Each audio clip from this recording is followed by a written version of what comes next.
Ito po yung tanim na sibuyas. Halos isang 33 days pa lang ito.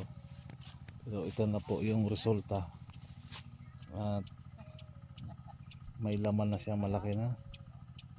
Ang harvest nito pala ay sa mga first week o second week daw ng February. Lalaki na.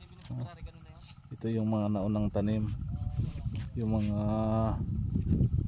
pangalawang tanim yun, okay na rin. At may pangatlo pa doon. At ongoing pa yung tanim nila.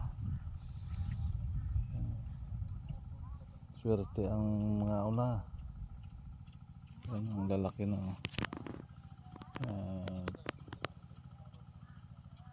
Ang pira dito sa lupa, pag masipag lang ang magsaka. Suportahan ang magsasaka ng sibuyas dito sa Bulalakaw.